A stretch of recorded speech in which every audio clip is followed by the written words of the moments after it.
old. I'm just kidding. Would you like some coffee or some water? I'd take some water. You would? All right. Space Camp is water boy. I haven't ever said that before. Did you happen to watch the Happy Gilmore 2? I have not watched Happy Gilmore 2. So many cameos. It's ridiculous. Hell yeah. It's like the storyline. I mean, it's a good storyline, but it's like more for the cameos, man. Like there's a lot of funny shit in that. Usually sequels are for the fans of the original film, you know what I mean?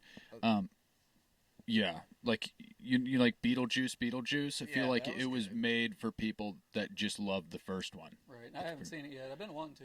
Yeah. Guys, welcome back to another episode of Art of the Jam. This is actually, and I'll explain later, Space Camp, but this is episode number 101, actually. So, and we are here with, Randy Lofland of Out of Reach. Yes, sir. Ooh, yes, sir. Can I definitely say something real quick? I mean, if you'd like. It's just kind of a milestone for us for the 100th episode. You know what I mean? So This is 101. Oh, yeah. Yeah, that's why I said this is 101, and I will explain that later, because it only really applies to me and you. But fair enough. But all he needs to know is he's on this show.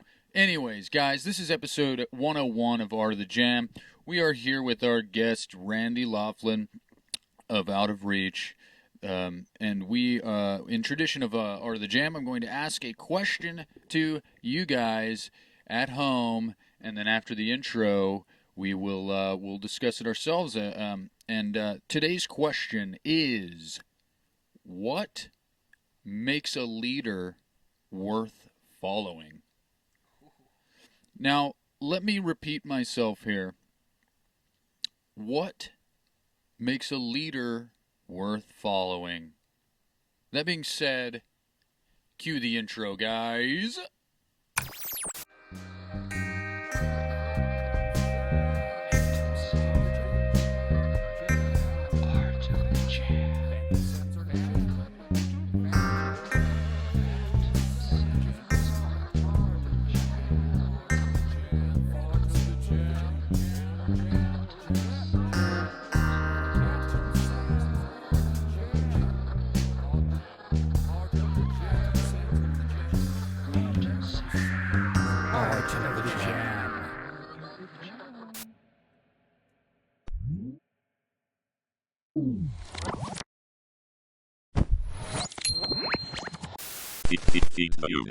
And we are back from the intro.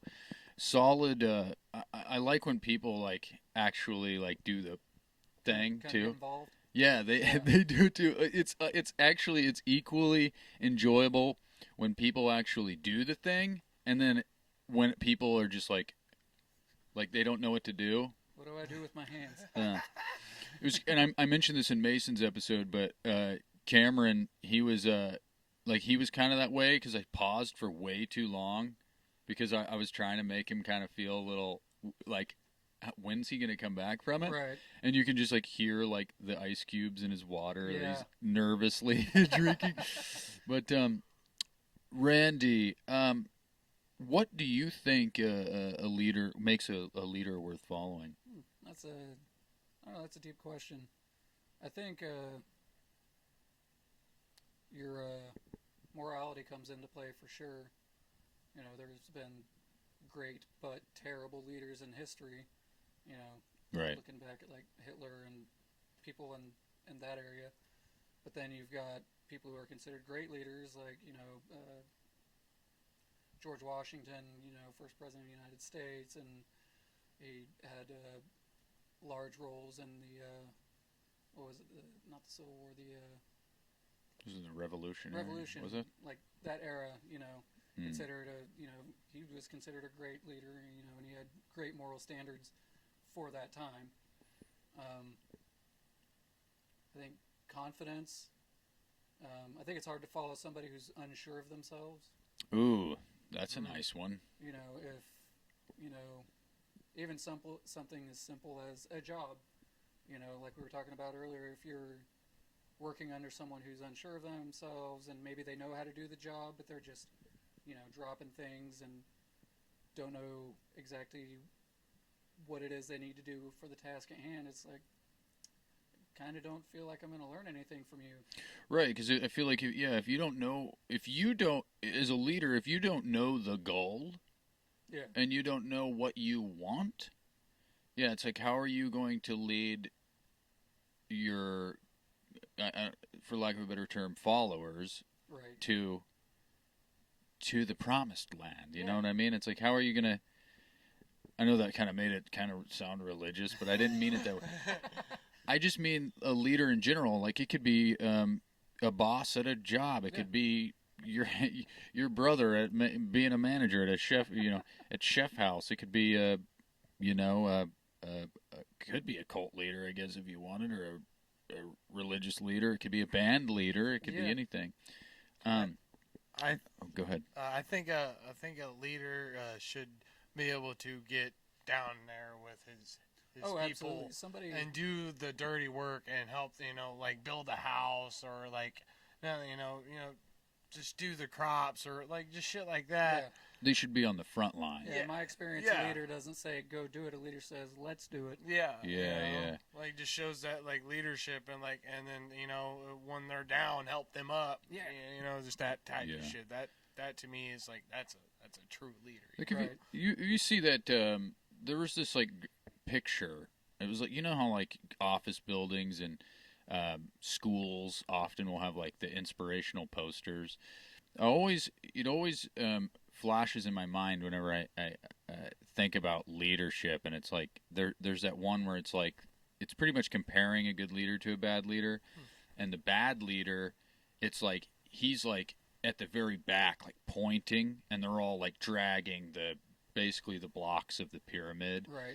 and then the other one is him at the front pulling with them, Right. and I always I see that in my head, and I feel like that's exactly kind of what Space Camp's talking about. I feel like you got to get down in the nitty gritty with your bros. Absolutely. Well, now I have to say this. You mentioned George Washington being a good leader, and did you know his teeth weren't wooden teeth? Weren't they hippopotamus teeth? Nah, dude, they were slave teeth. Yeah, that's what I thought.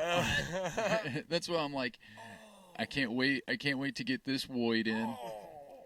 Okay, I said good leader for the time. Now, here's the thing, though, and I feel like I always kind of dig myself into a hole with this one, but you mentioned Hitler as well. These guys were definitely good leaders, but the task at hand was not good. Do you know what I mean? Right. That's why I said he was a great leader. Terrible. Yeah. But a great leader. Terrible from a moral standpoint and just a humanity person, but a great standpoint leader. in general. But he accomplished a lot for the time that he had. Yeah. Not saying he was right. I don't think he was right at all. Don't get it twisted. Right. No. No, I feel like also a good leader should know how to follow. Oh, absolutely. You know what I mean? I don't even know what I really mean by that. I just listen, maybe listen to their people. Exactly. What they say, essentially. Yeah, like if say one of your followers has a better idea, you need to man up and absolutely. admit that it's a better idea. At least try it out. Check your ego at the door. Yeah. You're never done learning. Absolutely. I love that because, dude, you're never done learning. Because I feel like if you ever accept mastery, like you're never gonna achieve. Like then you're done. Right. You're never gonna learn anything else What's after the joy that. in that? For real. I feel like that goes with music too. You know, it's like if you're like I'm a fucking hardcore shredder, dude. I knew a guy one time, and he would just be like, I'm a badass blues player. And it's like, yeah, that makes me feel like you're not. Even though if you can, you know what I mean? It's like, I don't know. I just feel like if you, that's like low key saying, like accepting or saying that you're like hot shit and that you don't have anything else to learn. Right. But like, even if you can back it up, like, okay, play me a country riff, play me any other kind of riff, Yeah. like play me anything else. Well, I can play blues. Yeah. Like, well, that's cool. There's nothing wrong with that. But like, there's so many other things out there that you have the opportunity to do. But if you're just gonna write yourself off at learning the one thing, I mean, good for you, I guess.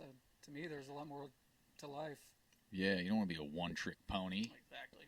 Yeah, yeah. What speaking of, it's like you're a guitar player, obviously, right? Yes, sir. What Rhythm. You're Rhythm guitarist. so Mason's doing the lead. Oh, you guys have the new guy, or trying out a new guy? We're trying out a new guy, but I don't know if our schedules are going to work out. Oh no! Just based on how often we're supposed to practice, we haven't been able to lately. Cameron's got a wildly busy schedule, and this guy's wanting to hit the ground like just pounding out as much practice as possible, as often as possible, and I can respect that. Yeah. I love playing, but he's wanting to join a project that's a bit more active, so he might come back out, but it's kind of looking like he might go ahead and take his hat out of this ring.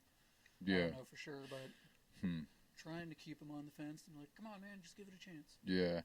No, because Mason mentioned that you're trying out a new guy because he wants to just go to singing or something like that. That's what we've been working towards, because it is a lot of work to play lead guitar and sing at the same time.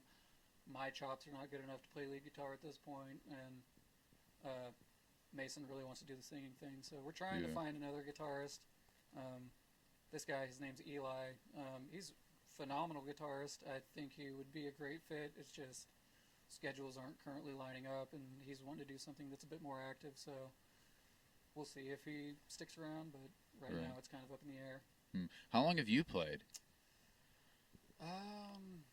I want to say like 7 or 8 years, but it's been kind of on and off. The first couple of years I played really consistently, and then I joined a guy doing acoustic stuff. We played a few open mic nights in Springfield, which I thought was going really good, and then one day we were supposed to have a show, and he just ghosted me. And we didn't talk for 2 or 3 years, and I don't know what your experience has been like as an artist, but whenever someone you consider your peer in your art just dips out on you and gives you no reasoning, it like for me, I didn't pick up the guitar for like a solid 6 months. It was like discouraging. It was extremely discouraging because I thought that I'd put in a lot of work, and then I want to say like 6 months after that, I picked it back up. I started playing around on I don't know if you've heard of Rocksmith. Yeah. It's a game where you can plug in an actual. Really dope. I love it. I wouldn't say that that's where you should go to learn everything, but it is a great way to practice. You're playing, along to songs that are already written, and you're learning the fretboard, and you have more than just, an amp playing back at you. You've got actual tracks that you're playing along with. Yeah. And then I actually met Mason where I work now, which was at the Durham company here in town, and found out he was doing the band stuff, and introduced myself, and went out and jammed with them a few times. And then, it was getting kind of crowded out there, so I was told, love to, but it's just a lot of people out there. So for a while, I played after that, and then I kind of started getting discouraged again. And I had stopped playing for, I want to say, 2 or 3 months, and then one day I was taking my wife up to Sally's, the beauty place up there in front of Walmart, and Mason and Aurora came out of GameStop, and I just rolled down the window and said hi, and he came up and he's like, hey, I've been meaning to talk to you. And then I got invited out to the barn to jam with Out of Reach, and that night they invited me, and been playing with them ever since, and that's been like 2 or 3 years now. Hell yeah. He mentioned that your album took about that long. Yeah, we started on it pretty much right after I joined. Pyramids was kind of I came in and was like within 6 weeks I was helping them record that, and I was like, this is my first time doing any of this. I barely know this song. Like, holy shit. Yeah. It was very much just hit the ground running and stay on your feet, motherfucker, because we're doing it, and we did, and that was a hell of a learning experience too. I love it. Yeah. It definitely is when you don't know what you're doing. Yeah. Yeah, and you're just thrown into the thick of it. Yeah. It's the best way to learn. Honestly, it was like, I had remembered that riff because they had used to play it before, but so much had been added to it and it had been changed a little bit, and they were playing in a lower tuning, and I hadn't played in a while, so I had to speed up and learn everything. Right. So it was a wild ride, but it's been a killer time ever since. Dude, hell yeah. No, what did you think when you were doing your acoustic thing? What did you think? Why did that discourage you when that guy ghosted you? Not to backtrack. Well, it's, I hadn't been playing for super long. In my mind, I thought, I've been practicing 2, 3, 4 hours almost every day. Mm-hmm. We had written some original stuff, mostly stuff that he had written because I was still, green behind the ears or whatever you want to call it.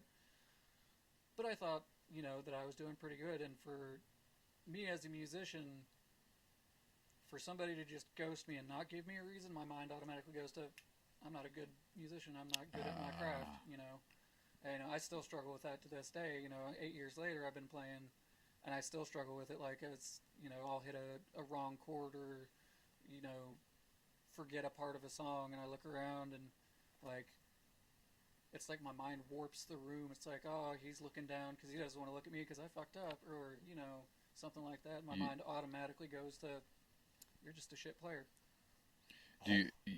Your perception of things is, you seem like a very paranoid player. But I don't know if I would call it paranoid. I think it's more along the lines of, do I suck? Yeah, automatically it's like, it's hard for me to believe myself whenever I tell myself that I am doing well just because of past experiences like that one where he ghosted me. Like, if that had never happened, then maybe I'd be like, yeah, I'm pretty good, and be confident about it. But ever since then, it's kind of like a trauma response to just be like, oh, well, they look disappointed. That must not have gone great. When really it could have just been, their mind's on something else. Or maybe they were feeling down about a note they hit wrong or something, Yeah. So I don't know if it's necessarily a paranoia thing so much as it is just kind of a trauma response. That makes more sense. I definitely feel that too, but I don't know if you've ever experienced this because you'd play a show, right, and then you're like, oh man, that was fucking shit, and then you'll hear a video or see a video from that night, and you're like, fuck, this wasn't that bad. It's like, what the fuck? It's like, why do I hear something different than they hear? That happens with almost every single show we play. We'll get off stage and we'll be like, man, I fucked up. I lost my spot here. I got back on, but it was fine. And this happened, Then, I'll talk to people who were there, and they'll be like, nah, dude, like, that was fucking awesome. I'll be like, well, this happened. They're like, when? I'm like, what do you mean when? Right, during this song. I'm like, I didn't notice it. I'm like, oh, cool. Yeah, you remember that time I mentioned that note I missed? Yeah, I was just kidding. I didn't miss a note. I don't know. Yeah, so I think it's fucking fly. I think it's definitely good to have high standards for yourself, but it can also be kind of like you've also got to give yourself grace. Yeah, that's a huge struggle. I feel like a lot of musicians, because basically, I feel like your perception of how you played, the perception of the audience, and the perception of your bandmates are all completely different. Like, absolutely. it could be the opposite way too. Like, you could feel like you're like, man, I nailed, I fucking killed tonight. Right. And you, like, it could be straight up like religious, and you know what I mean? Like, you're at like, I fucking transcended tonight, and then you're like bandmate or somebody else is like, what happened at that one part? And it's like, what are you talking about? I fucking slayed tonight. Yeah. No, do you ever have like an issue with like compliments almost throw you off more than? I think early on it hit a bit harder. Somebody would be like, hey, you sounded great. And I'm just like, sure. Like, exactly, yeah. Like, in my mind, I'm just like, I know that I fucked up here and here. I've already got like a mental list a mile long. Just check, fucked up there, fucked up there. And then somebody will be like, hey, you sounded really good tonight. And it's like, in my mind, I'm like, thanks, but, that feels like a fake compliment because I can't get out of my own head. Yeah, it's you fucking liar. Yeah, pretty much. Yeah. It's like, don't fucking patronize me. I sounded like shit. Because I always like, there's like a truth to every joke, in my opinion. So whenever somebody says something like that, I'm always like, are you lying? Yeah. Just like that. Just like make light of it. But I'm genuinely like, are you fucking lying to me? You fucker. Hide behind that mask. Yeah. But then they're like, ha ha ha, you guy, you're fun. And I'm like, I'm genuinely serious. Like, I'm also wildly concerned. Yeah. No, that's a. But then, so you hop in to Out of Reach, and they were pretty welcoming, though. Yeah, actually, I was. I thought it would be quite a bit more of a struggle to get in there, because I had played multiple times with Mason in different iterations of the band. All the other guys were completely new to me. The former band members that I had known had either left or been asked to leave. Yeah. At some point or another. So I figured it would be quite a bit more of a struggle, but, and this is kind of the other side of that, getting your own head thing. Like, I went out there with the intent to just do my absolute best, because I was at a point in my life where I was like, I'm either going to start playing music or I'm going to give up on that venture and do something else. And so I went out there and played my heart out. I already knew the cover songs that they wanted to play. I was on the ball with anything new that they were working on, and it for me, it could not have gone better. And as we were leaving, I was just like, not to rush or anything, but what do you guys think? Am I coming back out next week, or is this a thanks, but we'll pass? Ooh, I feel like that's a difficult question to yeah, ask. Yeah. It's like, because I don't want to know the answer if it's bad. It's like when you're talking about in the studio, whenever you're like, man, he's looking down. It's like, that's a question you can't ask. It's like, hey, are you looking down because you're mad at me, or But continue. I remember it was dark out, and we were laughing and joking and talking about how well everything went, and then we walked out, and I asked, like, I really want to know, as much as it might hurt my feelings. I didn't say that part, but, am I coming out next week? And they just kind of looked at each other, and they're like, yeah, we definitely want you to come back out. And I was like, they're just all in unison. Fuck no. Yeah, I just kept showing up until they decided I was in, Just fake it till you make it, Yeah, well, hey man, sometimes that works for some people. No, they were very welcoming, and I've been nothing but thankful ever since. Oh yeah, dude. That's awesome. fucking dope. Mason, Cameron, if you're listening to this, he's very thankful for you guys. Love you. Do you guys ever like hang out outside of the band? We've been talking about needing to do that. The past 2 or 3 years has been a lot of focus on either prepping for shows or busting our asses, prepping to go record. And it's kind of been really draining, and it's kind of strained our relationship as band members.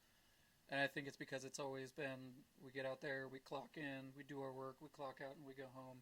Mm-hmm. And so I think the last time we got together, we all agreed we need to definitely, we need to get together outside of just being band members and kind of grow that relationship just as human beings with one another. Yeah.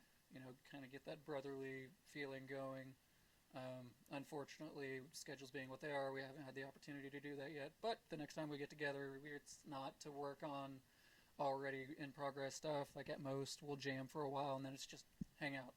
Shoot some pool, throw some darts, maybe go down to Cameron's house and play on his Wii. Whatever, but it's going to be like focusing on growing that relationship as people, because you got to groom both sides of the relationship. Absolutely. You say play on his Wii? The game console. He has a Nintendo Wii. Oh no. I wasn't confused about that. I was just confused. Sit down, Cameron. I was more so confused as to what fucking time we're living in. Is this 2005? That's a question for Cameron. Oh, okay. Cameron. Wii bowling was the shit. They released it on Switch, though. Cameron, get a Switch. Right. Just kidding. Switch over to that Switch from that Wii. Put down your Wii and switch like that one 2005 song by the award-winning artist Will Smith. I don't know if you guys remember that album he came out with. Dude, that wasn't Lost and Found, was it? It was literally the last album he ever came out with, and it was it's called Switch I think, or something like that. That doesn't matter. We're not talking about Will Smith. Listen to my Will Smith CD. Nah. No Will Smith on this show. All right? You're going to go around slapping Big people. Willie. Nah. The only thing affiliated with Will Smith that we can talk about on the show is the Fresh Prince of Bel-Air, because that was the only cool thing he ever did. Damn, there was a raft in that box. What about Anyways. Men in Black? Oh yeah, Men in Black. Sorry, scratch that. Men in Black as well. Men in Black and Fresh Prince of Bel-Air are the Especially only when two he things.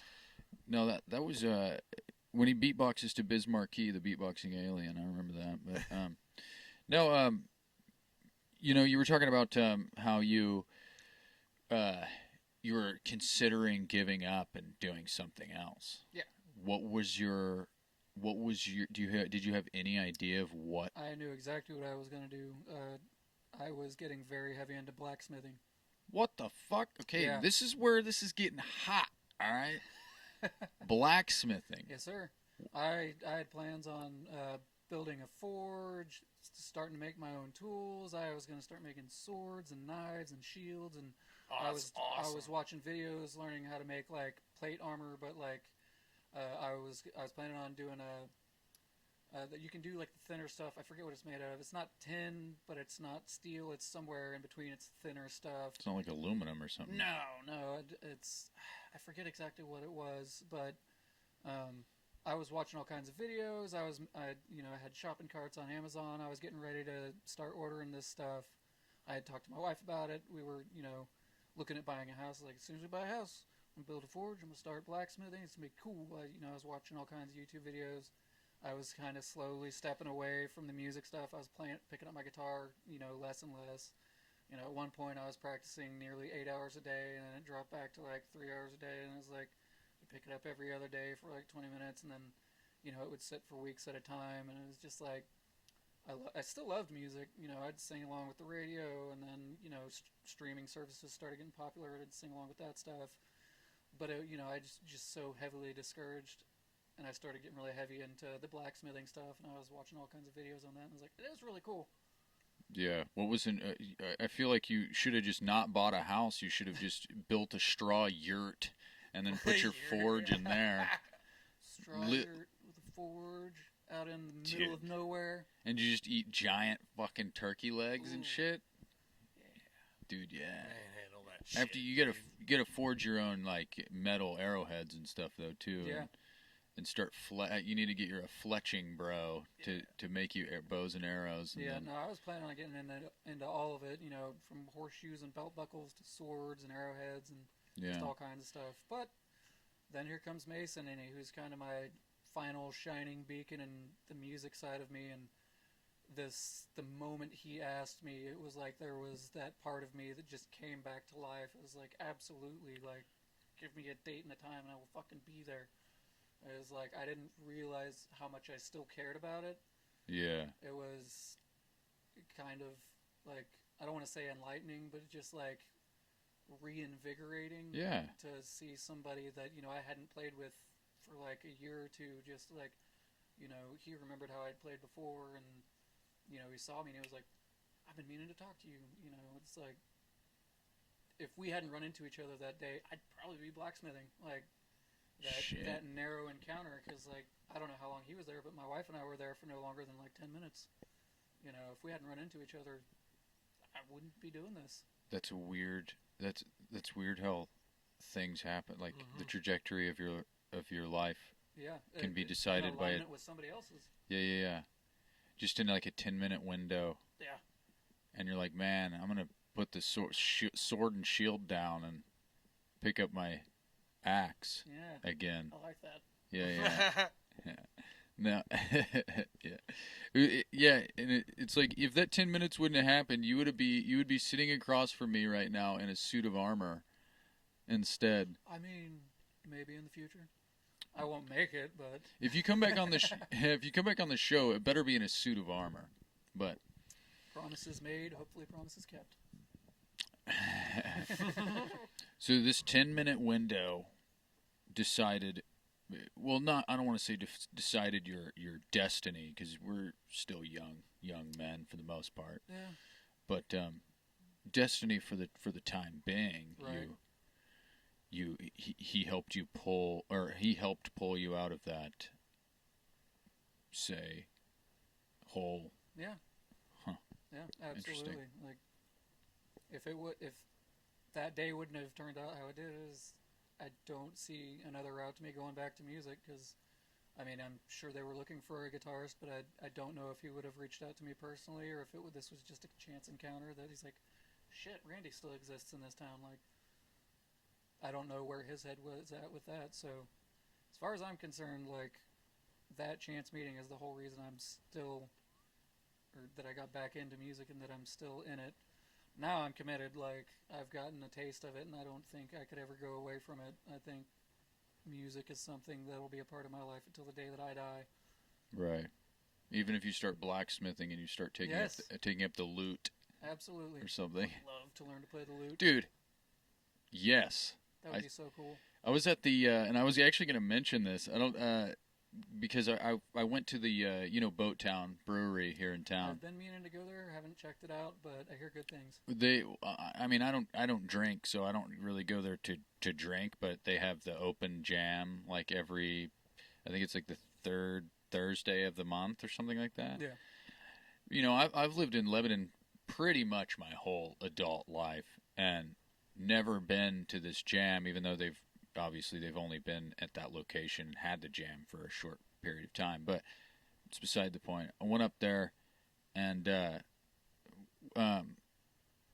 don't know if you are into that sort of thing, but going up to that jam is kind of an intriguing experience. As a spectator or as a performer? No, I went up there and I played. I was just like, hey, I want to just. They were like, "What are you playing today?" And I was like, "Whatever you are." Like, I don't want to come prepared. I was like, I'm gonna just park my amp, tuck it in the very back, and then I'm just gonna sit here and play along with whatever anybody else is doing. And I was pretty much like, it was kind of like what you were saying earlier when you were like, I'm just playing and waiting for them to tell me to leave, pretty much, or whatever. Yeah. That's literally what I did. I was like, I'm going to sit here and I'm going to stand here until somebody tells me to get off stage. But I had my amp down really low, so like just low enough to where if I wanted, I could pluck a little bit harder and kind of cut through if I wanted to be heard, or I could just kind of like hear myself over here. But it was a good time. I forgot, to be completely honest, I forgot what my point was when I was bringing that up. Yeah. You said something about Lebanon or something like that, or no, you didn't. I don't know what the fuck my mentality was on that, but no. Well, it was about the whole. You know what? I had it and then I lost it. Yeah. Well, don't we all? Doesn't that happen to all of us? I guess. Yeah, it also sucks whenever you're recording and that happens, because I'm like, damn, I think that was a good point, but I don't remember what the point is. But we will, I feel like there was, dude, it had something to do with the choice in encounters. I feel like it doesn't matter. I'm going to go ahead and I'm going to do our album of the week. How about that? That sounds like a great. I'll save this monstrosity of an episode that I've just ruined because of my memory, but we usually do an album of the week here, but this one has nothing to really do with normally I'll pick an album that has something to do with the subject matter of the show, but this one really doesn't. This is just our buddy Mike Balaska. He's part of this band called Neurologic, and we keep running into each other, and he was at this last festival we played, and he was gracious enough to hand me one of these fucking bad boys, and it's their album. It's called Across the Magic Sea by Neurologic. I do believe that painting is what Andrea did. It does look like Trash Pandia. That album art. Yeah. That is gorgeous. It's definitely hand-painted, and it does look like the works of our other buddies, Trash Pandia, which they're like, she's not like a speed painter, but she does like live painting at shows. She'll like paint the band. She jams, bro. That's fucking cool. And it does look like her artwork. If it's not actually cover art, it's actually not. It has the two, so I apologize for that. but it is Similar. very similar. This is the cover art is by a guy named Jacob Sanderson, but it's definitely very, very similar. yeah, but it's definitely hand drawn for sure. But I wanted to mention that a little bit about it, like Lost at Sea, because I didn't get to. I had an album ahead of this that I had to listen to, so I didn't get all the way through this, so I feel bad. But I did listen to Lost at Sea and Messing with the Blues and Voodoo Summer, and a little bit of Let Me Tell You, Black Iron Prison, and then I stopped at Take a Break, which was almost through the album, and now I feel bad that I could have just fucking finished the fucking damn it album. Right. But it was also like 3 in the morning last night whenever I listened to it. So, but yeah, it's very like fun and beachy. I don't want to. It's almost like if it's almost like it's like if because there's like some Grateful Dead type of vibes to it, like some like funky, almost like country twang kind of to it, but it's also got some like really like Floydian, like dark, like Pink Floyd, like don't and like weird breakdowns in it. Right. Super cool, especially Voodoo Summer. Listen to Voodoo Summer because he mentioned that to me whenever he handed it to me, or when we were talking about his shirt. Because he had a shirt that had like a voodoo doll on it, and I was like, "What does that mean?" He's like, "It's like my song, Voodoo Summer." He was telling me about it, and I actually listened to it, and that was like the coolest fucking song on there because it was. There was like this big long breakdown where it was just like, it went from like fun and like almost like beachy, and then it just like drops into this like dark like abyss. Lost Right. it across the magic seas. Lost it at fucking sea in the dark abyss with those fucking fish with the fucking lightning thing on his head and whatnot. And you're like, holy shit. But yeah, guys, that's go ahead and listen to Neurologics Across the Magic Sea. But what so what are the like for instance, what plans does Out of Reach have? Do you Well, like you mentioned a second ago? You said are you gearing up to record again, no, not currently. or is that just a past tense thing? That was a past tense thing. It's things are kind of in a weird place. Schedules don't quite line up here lately. Cameron is a busy boy. But I think right now we're leaning towards just kind of reinvigorating our relationship with each other and working on music after we kind of rekindle that fire as bandmates. Right. We spent like 2.5, 3 years really hitting the grindstone on Struggle. Don't get me wrong, I love everything about that album. There's not a part of it I'm not proud of. For us, it was a work of art. We love it.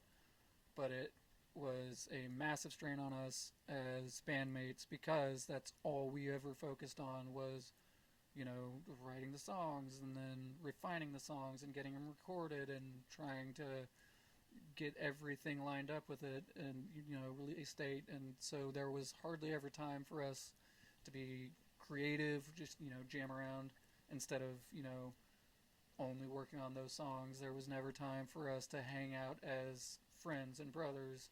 It was always business as usual. Clock in, do your work, clock out, go home. So I think right now our plan is to kind of rekindle that brotherly bond that we kind of had in the beginning and then move forward. We definitely want to get back to writing and recording and playing shows, but I think we need to prioritize that relationship.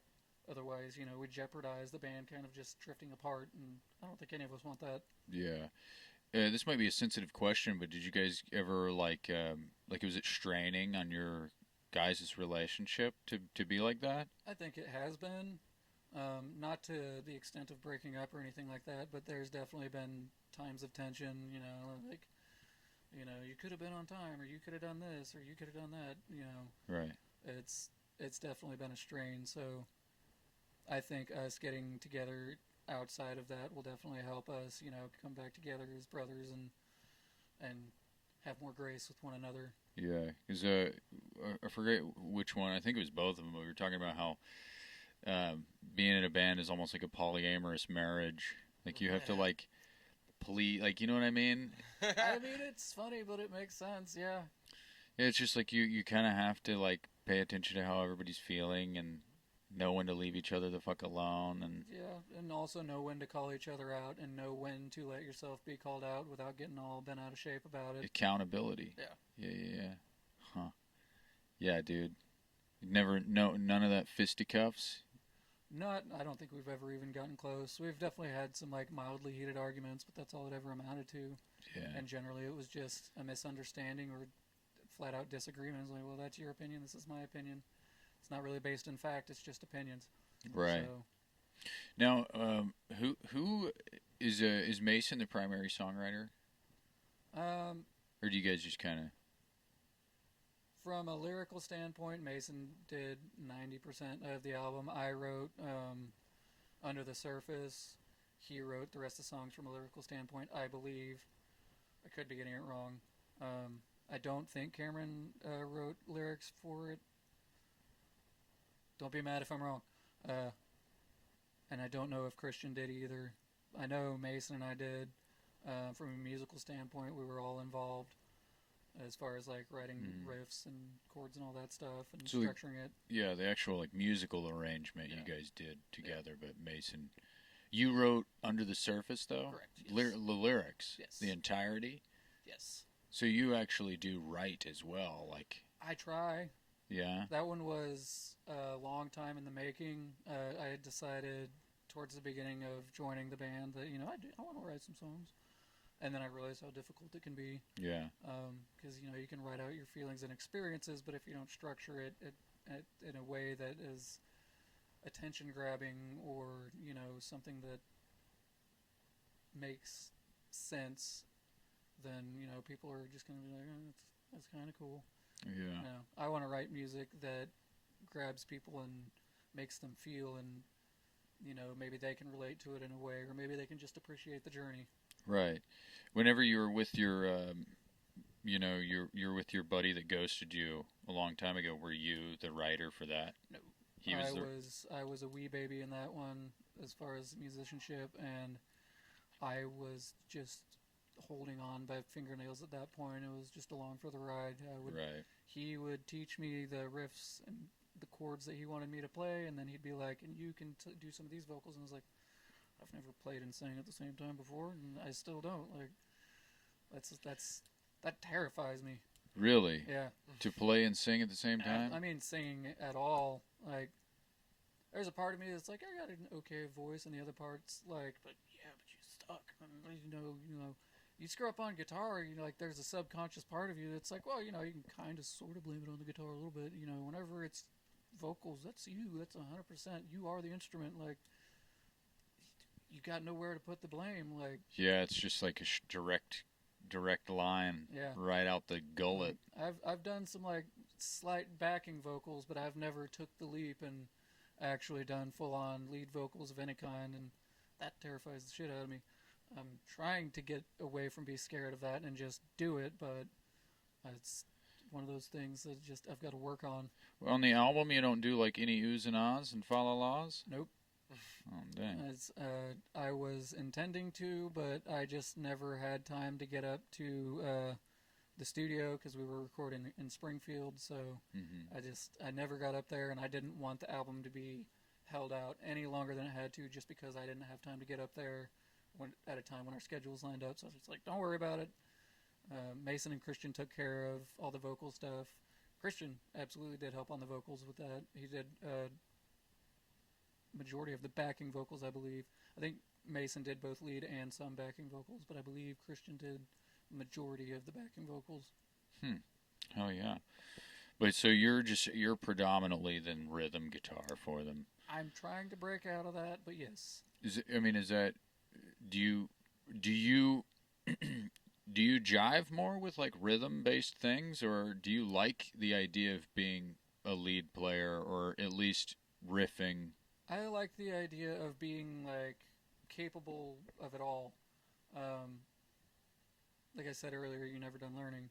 Yeah. I feel like I'm a fairly solid rhythm player, even though I have no traditional teaching. Completely self-taught, so kind of all over the place. I feel like I'm fairly solid keeping time and finding my place in the song. But as far as like playing a lead guitar, I have no experience doing that, and it terrifies the shit out of me.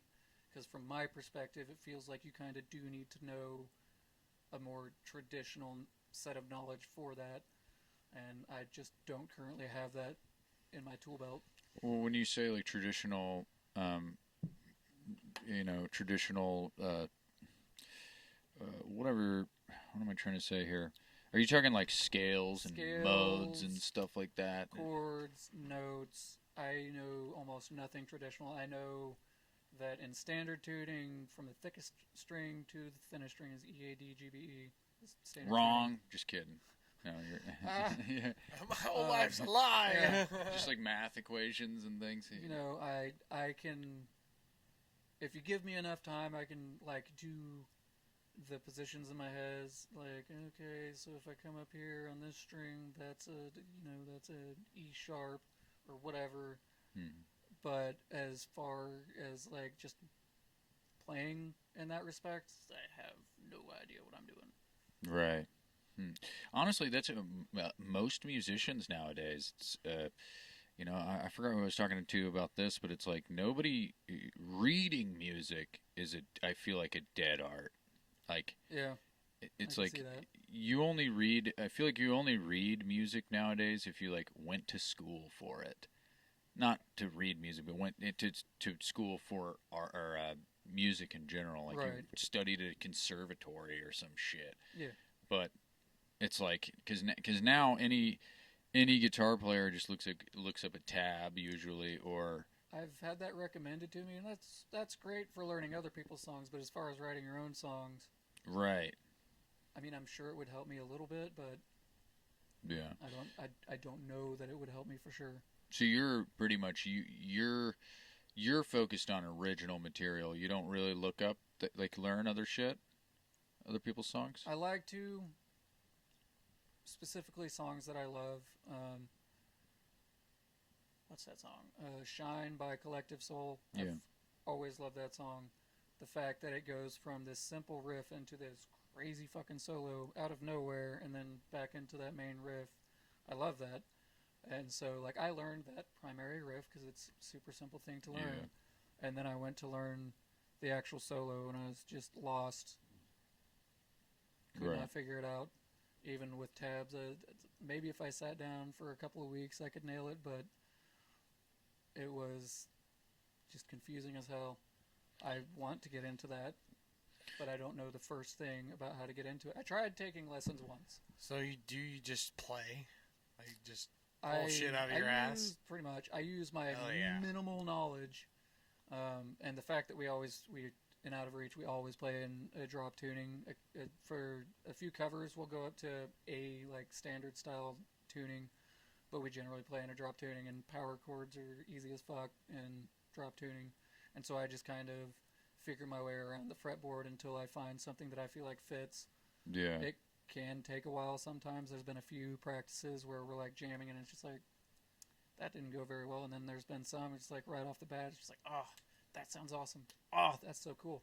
Oh, that was fucking cool. Like, yeah. So it's like, it can be cool, but it can also be really frustrating not having that bag of knowledge that most guitarists or musicians I know generally have, at least, that basic knowledge of, scales or like theory in general. Yeah.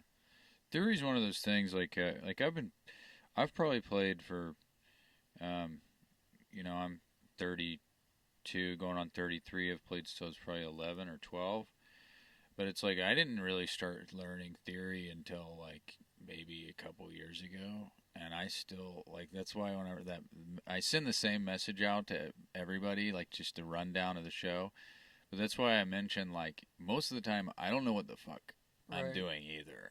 Like I'm just kind of like I know enough to be like if you don't know what you're doing, I can be like, hey, this is the shape of the chord if you want a starting point. But it's I've mentioned this too before. It's like music theory is one of those things that you learn and then forget.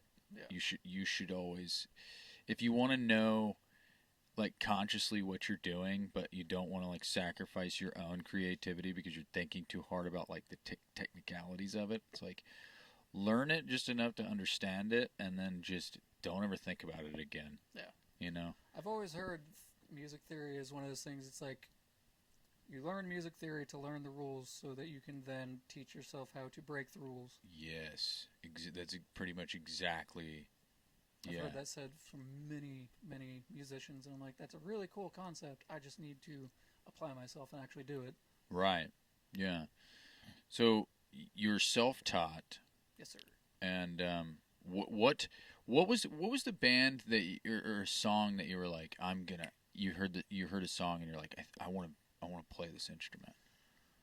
I have kind of a mixed answer to that because, as you know, as far back as I can remember, music has always been like a prevalent thing in my family. You know, from the time with my mom and my brothers to foster care to adulthood, music has always been super prevalent.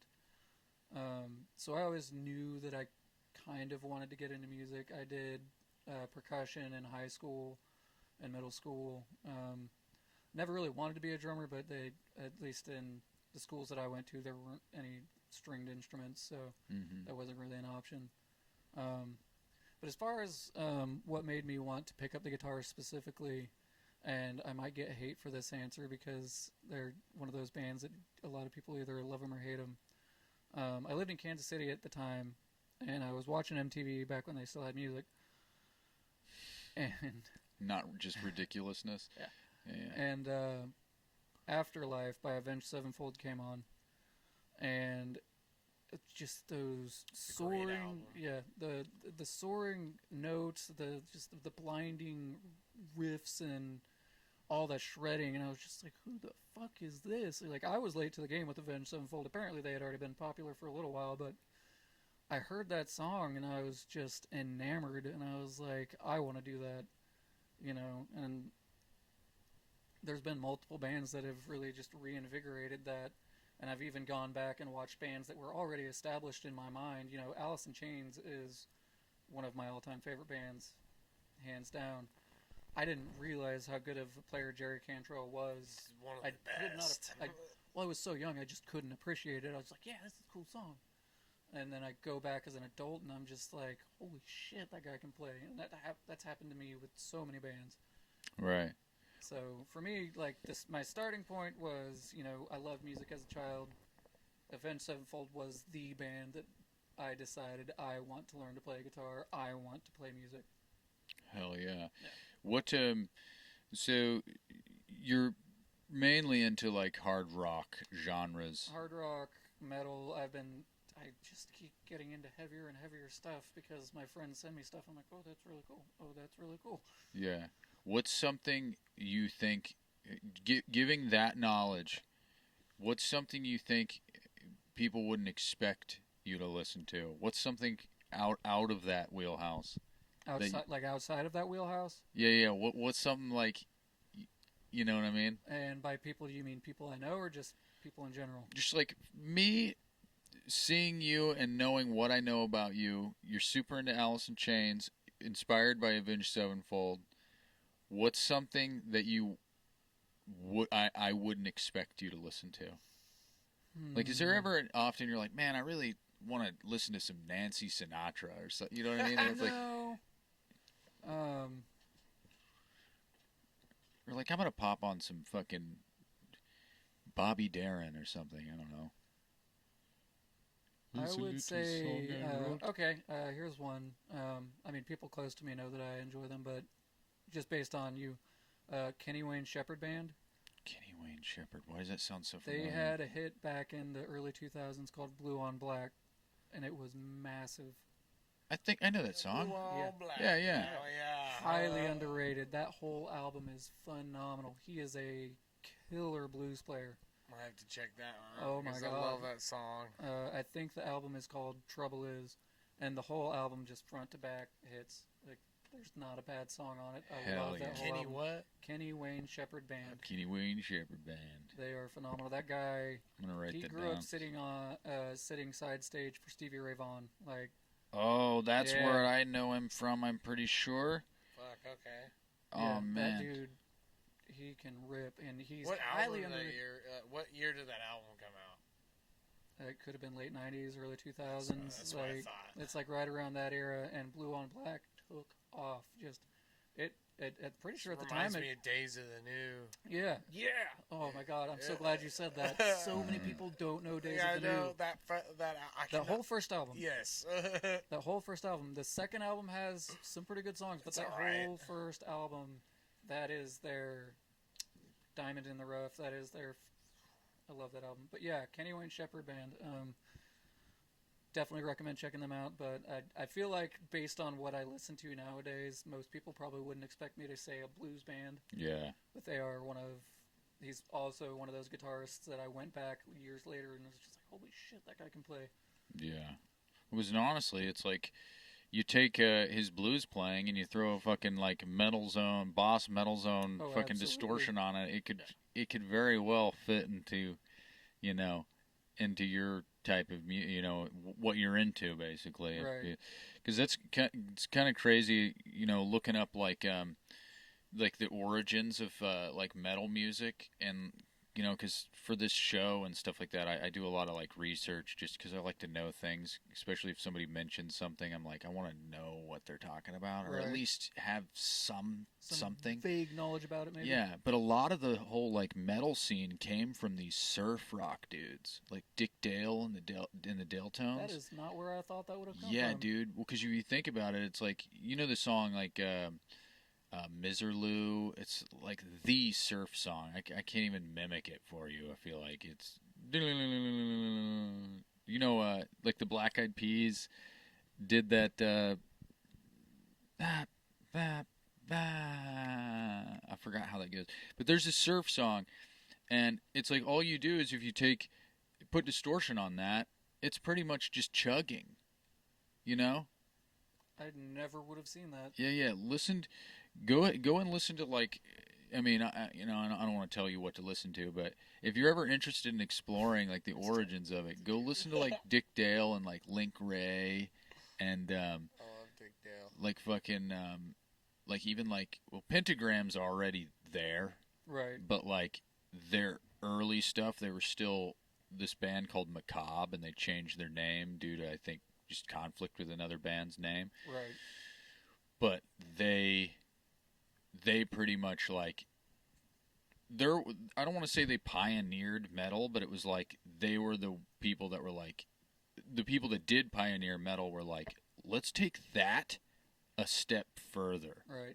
and it's kind of crazy because you can hear it if you listen to it. Like, That's wild because I always heard the birthplace of rock and roll was the blues. mhm. That's what I've always heard, but I would not have thought surf rock for metal.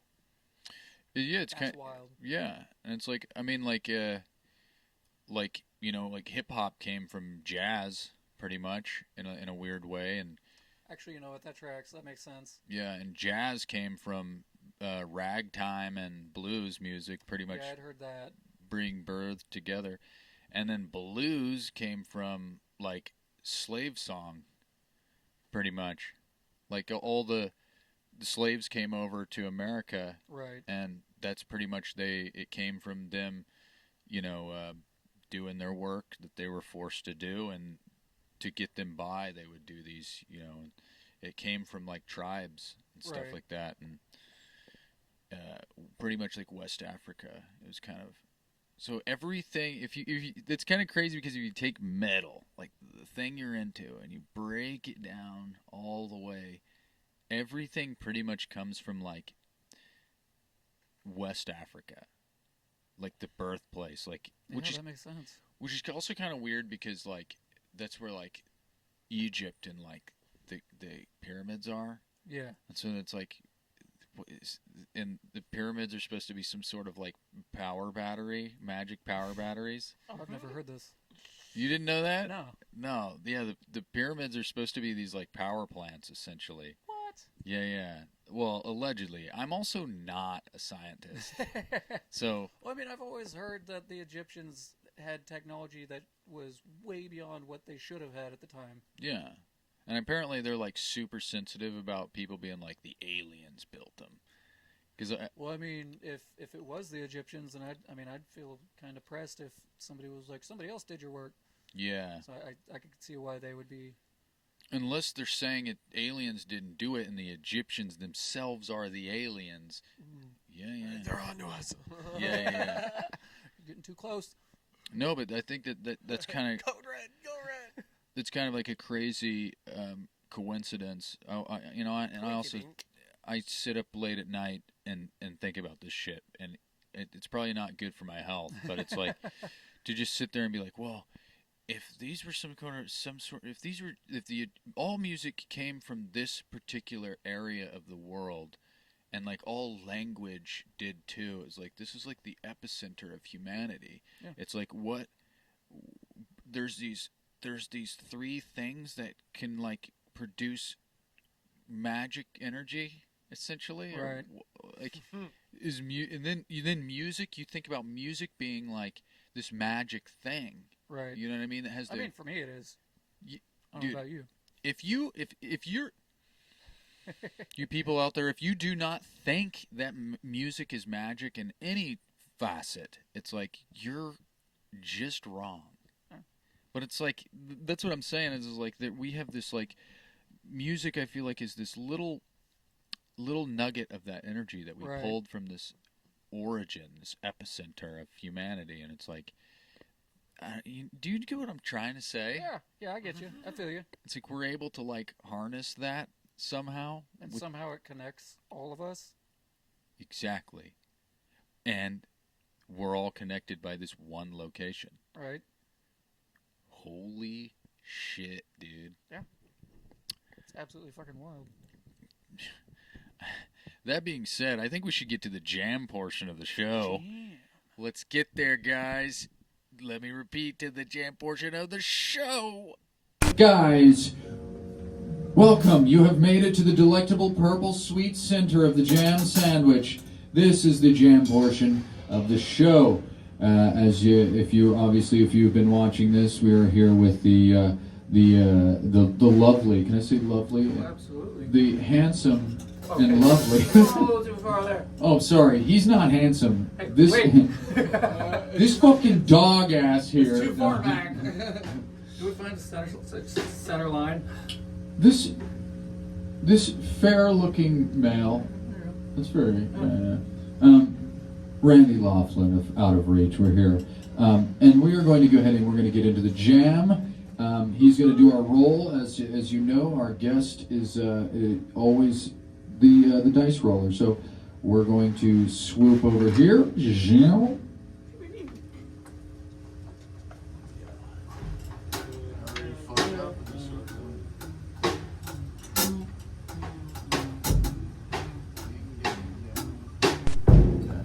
So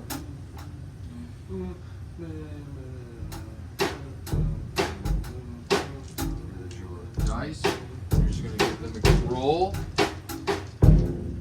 And into this dish. You need like a Yahtzee cup. Right. I'm trying to pull in an Aurora. And... Oh, yeah. You watched that. Oh, shit. All right. So, this one's luckily fairly easy. I'll show you. But, you know bar chords? I'll show you. I learned pretty good on the fly. All right. So, there you have it. So we have. Let's go back over here now. Space Cube, you're going to be in 2-4 with an accent on the 1-2, 1-2, 1-2, 1-2. You're going to be on the 2. But our roll for the day, or for this episode, our roll for this evening is we are in the key of E. The chord quality is minor 7th. We have a time signature of 2-4 with an accent on the 2. I will repeat. We are in the key of E. Chord quality of minor 7th. Time signature of 2-4 with an accent on the 2. Without further ado, I love, like I always say, I love the accent on the 2 because it rhymes with without further ado. I'll say that till the end of time. I have one question. How the fuck do you do it not fast? What do you mean? A 1-2. You can do 1-2, 1-2, You can do I don't- however you I don't like my brain. My brain doesn't understand it slower than 1 2 1 2 1 2. You know what I'm saying? So that's Well, it's a learning. I it's a know- learning I curve. know. So, It's how minor counting seven. it's slow. Honestly, I'm fairly sure. See, I know we're here at E minor 7. So you know, like, the key here. So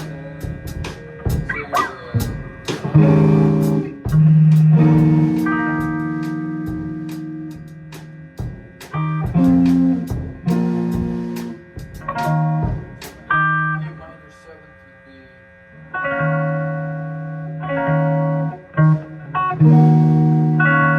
So all we're going to be doing is you take that chord, and as long as it's in your progression or you're using it in some way, it counts. Okay.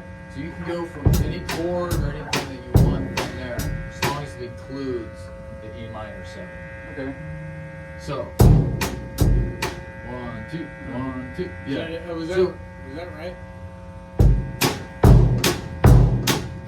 Okay. That's 1 2. Yeah.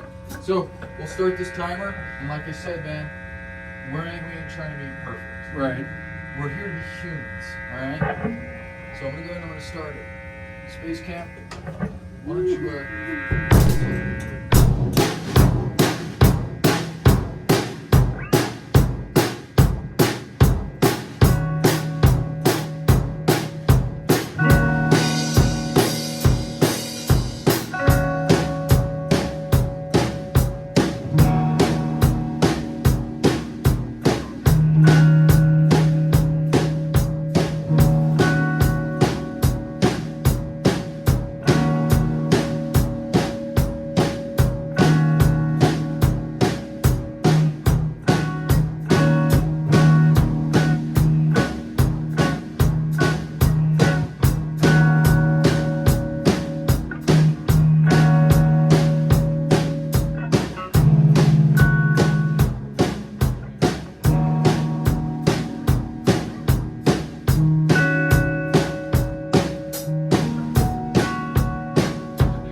fun.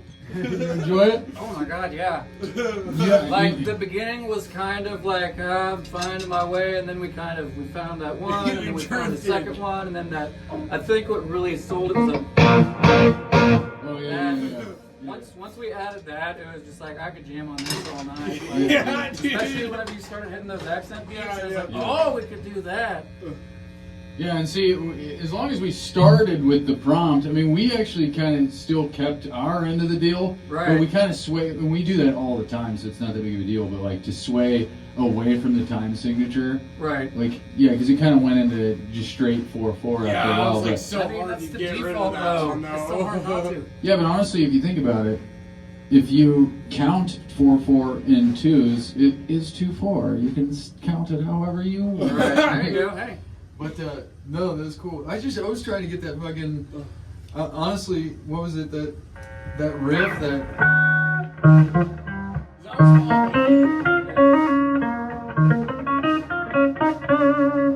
That's like a fucking Miles Davis riff. I was like, I'm gonna figure that out. It's so hard to get.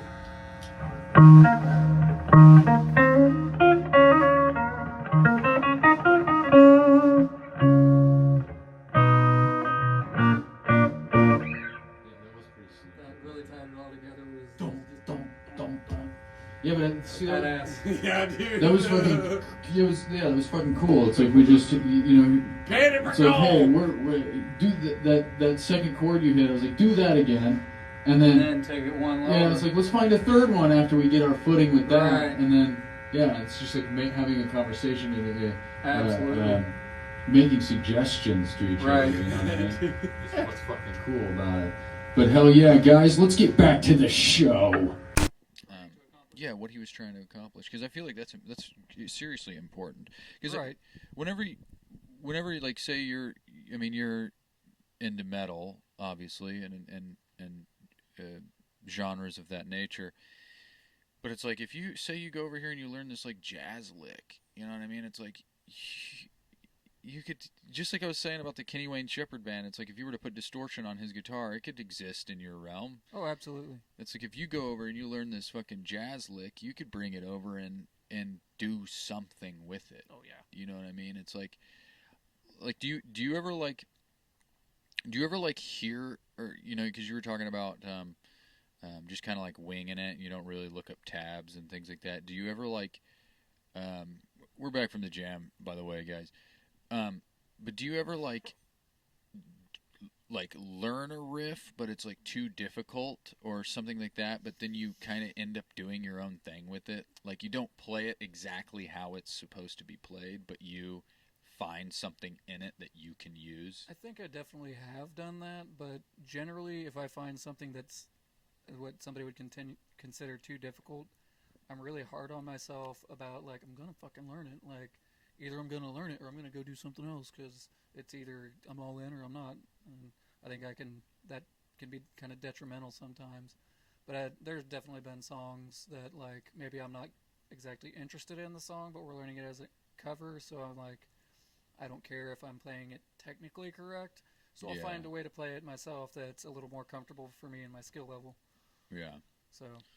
Well, I even mean like, say you learn for instance, I mean, and I know this is just off the cuff here, but like say you learn like a little like of the Kenny Wayne Shepherd or something, but you don't play it exactly like him, but right. you might add a little nuance of your own, or like you might like you might have like a little, like, do you ever like draw from other things to add to your repertoire? Do you know? It's a difficult thing because or even, sorry not to cut you off, but even if like not even looking up a tab, but it's say like you hear something and you're like, that's cool, like, and then you try to figure it out. Yeah, like a little trick. I've definitely heard things and I wanted to figure it out, but I also wanted to, once I decided that I really like it, it's one of those things where it's like, well, I've got to make it my own, because if I'm writing original music and I'm going to put this in it, it's got to be my own. So I'll take what I've learned and then I'll start messing around like, does this work? Does this sound as cool as that did? But, it's different enough. Yeah. So maybe like somebody would be like, oh, that's similar, but, it's yours. Yeah. Yeah, I mean, you got to make it your own if it's Yeah. going to. So like, yeah, sometimes I'll do that. Oftentimes, it's kind of just winging it. So like, my mind isn't necessarily on what I've heard that I like. It's kind of panicking and just being like, what's cool, what sounds good, what Yeah. do I like. Right. Do you ever like come up with something of your own and you're like, oh shit, that's this song I heard on the radio earlier? Do you know what I Not mean? quite. Not- kind of. Very similar. I'm in the middle of writing a song right now, and there's a part that I came up with that was really, really cool. Well, at least to me. And then I heard a song while I was at work. I was listening to music, and a song came on by this band Polaris. And there's Love a those guys. there's a song called Masochist, and there's this spot in it where they do this little like turnaround thingy, and I was like, I didn't have my guitar in hand, so I couldn't compare the two sounds, but in my mind I was like, that's exactly what I'm doing. I just ripped them off. Yeah. Fortunately, I went home and I compared the two, what I've got versus what they did. I'm like, okay, it's definitely not the same thing, but it's like obviously like subconsciously inspired from having heard them do it. Yeah. But I feel like it's different enough that nobody could be like, you ripped them off. Yeah. So like I've definitely like, but I didn't do it like consciously. Like I wrote that thinking like, oh, that sounds cool, and then like I heard it from them, like that's where I've heard it before. Now, was it in the the succession of notes, or was it like how it's played? Do you know what I mean? I Like, think it was kind of a combination of the two. It's kind of similar. I don't know exactly how they play it because I haven't looked up how they play it. Right. But the way the notes fall and how they progress in that particular section do sound somewhat similar. right. But once I listened to them side by side, I realized, okay, they're not all that the same. They just kind of give the same feel. Yeah, that's kind of interesting. I've Yeah. never actually thought about that because there are times where you do a little lick and you're like, oh shit, that's that thing. Yeah. But then you never think about like maybe that. Sorry, I like these certain situations where people say things that make me kind of think because maybe that isn't what it is. Maybe it's just giving you that same vibe. Yeah. Not necessarily the same. But see, you kind of. I feel like that's important. How do I say this? It's like we only have 11 notes. Right. You know what I mean? And obviously like the 12th is the octave. So we only are playing with 11 notes. You're bound to have something sound like somebody Oh, else's. absolutely. There's only so many chords you can play. Yeah. You know what I mean? And especially in the era of time that we're in, and I hope you don't take any offense to this, but like most we do live in in an era where it's cowboy chords and power chords and stuff like that, dude. All right, but you know what I mean. It's like it's things are getting more complicated on the guitar. Like there are like Out of necessity, I think. like the guy from Polyphia, like Tim that Henson. guy is wild. He's wild and he's beautiful. Yeah, he is a very beautiful man, but yeah, he is. he's very technical. Oh, absolutely. Very technical. So it's like I guess things are getting more complicated, but a majority of people, it's very difficult to. What I'm trying to say is it's very difficult to find your voice. Yes, absolutely. I feel like I've been playing, in this band for almost 3 years now, and I still feel like I haven't found who I am as a musician. Like your thing. What my sound is, what is something I can do that people can be like, oh, that's Randy playing. Yeah. There's that kind of signature sound. I think everybody searches for that, and it's amazing for the people who do eventually find it. I'm still on that journey. Yeah, and well, you should never stop because Oh, that absolutely I not. feel like that is. It's like there's even singers out there that I'm like, oh, this is that one person, and then it's not that person. Oh, really? Yeah, like I'm like they sound so much like that, but it also like it goes both ways. There's people that it's like it's irrefutable like who it is, Right. and you can it's much harder to accomplish that on an instrument, because like for instance I've been dealing with this lately is it's like I'm a big I'm a big. I'll only talk briefly on this because I talk about this all the time. But I'm like a big jazz guy. Like Okay. I like jazz, and there's you. I'm really into the saxophone. Okay. I just like listening to the saxophone. It's nice, and it's kind of like the lead guitar of the woodwind Right. realm. You know what I mean? It's like Absolutely. they're the shredders, is Oh, what yeah. I'm saying. You know, and Saxophone's sexy. it is, yeah, especially when you're shirtless. Sexy phone. Yeah. But I'll listen to a saxophone player, and they really have to grasp for some trick to make it unique. Unique. You know what I mean? Because I'll be listening to like one guy, and I'm like, oh, I know exactly who this is. Right. And then you look at your phone, and it's not even like it might be somebody that they drew inspiration from or Right. something, but it's not that person. I'm like, dude, but they're They're doing the same thing. yeah. And so it's like, I thought this was that person's signature thing. yeah, exactly. And it's like I feel like you really have to. That's something I'm trying to explore as like a guitar player too. Is it's like I don't necessarily think it's in the notes that you're playing that make you you. Right. It's how you get from point A to point B, not your point A and point B. Everybody's got this scale or this mode, or even if you don't know it's a scale or a mode, like say somebody that does purely do it by ear or something Right. like that. It's like you might be playing that same succession of notes, and so technically to you, without actually calling it that, it might be your scale that Right. you run. You know what I mean? If you whatnot, but it's like it's how you get from the beginning of that scale to the end of the scale. What's your trick? What's your technique? Your finesse? How you Right. move your hands? You know what I mean? It's like how you actually angle your pick, or how you hit your thumb, or however you play. You know what I Right. mean? It's like I feel like it's all in the way that you play those notes. Right. That really gets that voice out there. But I don't know. I guess I'm just. This is all purely exploration. Right. We're having an explorative conversation. Are we getting deep? I mean, I like that. I like getting real deep. Oh, me too. Yeah. But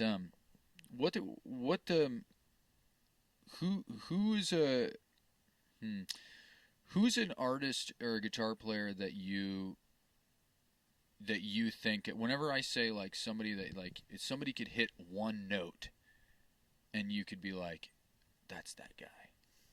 Do you have any like that? Probably Lane Staley, Who's he from? Alice in Chains, Alice in Chains. the original lineup, the original line singer or lead singer. Any album that he was on, if I heard even just one note from it, I would know immediately. He is, if you ever got into grunge, he is, in my opinion, absolute king of grunge. I know everybody loves Nirvana. I personally have different opinions, I can but agree with that. yeah, Well, Nirvana's just the poster child. for me they're overrated. Uh, For me, they were never that great. For me, it would have definitely been Alice in Chains, but I feel like Soundgarden is a real hard second place. They're like right there.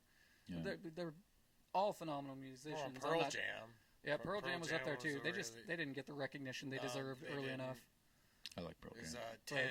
I think it was 10. Yeah, 10. That album it was. was phenomenal. But all those guys were phenomenal musicians. But I don't think that Alice in Chains got the recognition they deserved until after Lane Staley passed away, which is a damn shame. Okay, so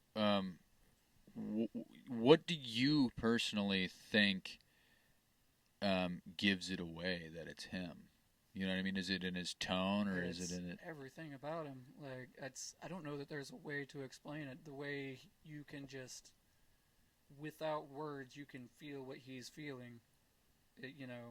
Their songs tell a story, and it's not like every little detail. Didn't him and Jerry write the guitar riffs together too? I think so. I'm pretty sure Jerry was the primary Yeah, lyricist, Yeah. as well as composer as far as guitar. I don't know if they wrote the guitar parts together. I know that Lane was starting to learn guitar and was going to start playing, but then things went down the way they did, and he passed away. So, So, but like, is it in his tone? Is it in the way that it's in his tone? It's in the way he could belt, the way he could convey emotion. Is just, I don't know. There was just a rawness to it that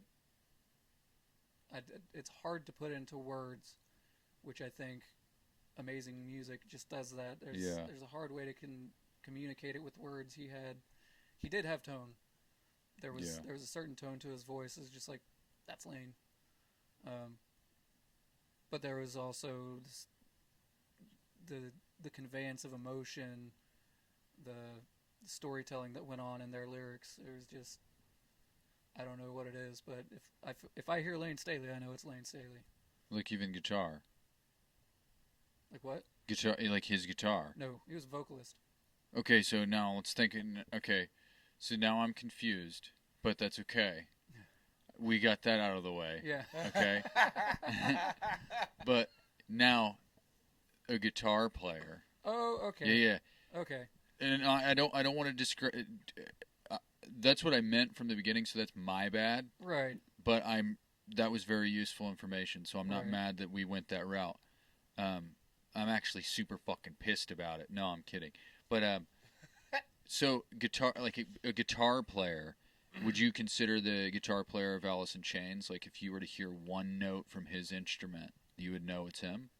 Maybe, probably not, but maybe. If it was in reference to any of their songs from the early days, absolutely. But if it was just, a random note, then I don't know that I could. It just depends on how it was played, I guess. Right. I don't know that there's... Like, he did have a great tone, but it was kind of copied by a lot of different bands at the time, so... Yeah. Do you have any guitarist from any other band that you would recognize his tone or his vibe or anything like that? A lot more modern. Jesse Cash from a band called Era. Has he got a pretty unique tone or something, or I don't know if it's just things he necessarily a does? unique tone. Just he's very technical. Is it spelled ERRA? ERRA. Yeah, okay. I just those guys are Phenomenal great. player. He does like very heavy lead work and also does vocals, which is wild to me. But no, there's something about his. I think it's in his style. I don't think it's necessarily his tone because they're kind of genty, real low tuning. But from what I understand, his goal with the band was to prove to people that super low stuff couldn't just be limited to. I forget what it used to be used with. It was real like maybe hip hop or that was the only place you'd find like super low tunings. He wanted to push it in a different direction. Like this can be more like you can shred in low tunings like because that was back in the early days whenever that was just taking off. Right. I don't know what my point was with that, but his style of playing is just, I don't know how to explain it. He'll do these really cool wheedly deedly lead parts, and then there's like really heavy, deep chug parts, and he goes back and forth, and it's just the way he goes about it. Like, if I hear him playing 9 times out of 10, I think I could say, yep, that's definitely Jesse. Hell yeah. I am a sucker for some wheedly deedlies. Oh, Yeah. And every so often I like a good chug. Oh, yeah. Yeah. And he does both. Chugging and wheedly deedling. Wheedly deedling. Wheedly. Say that. Try to wheedly deedlings and and I'm gonna give up on that. Yeah. I think no. I'm gonna give up before I start. Yeah. Let's just How about I just wanted to know that because like I'm saying, it's like part of the show is an elaborate ruse to pretty much extract what you know and your insights so that I can use them myself. Oh, is this like a blackmail thing? No, I'm just kidding. He's got it on camera.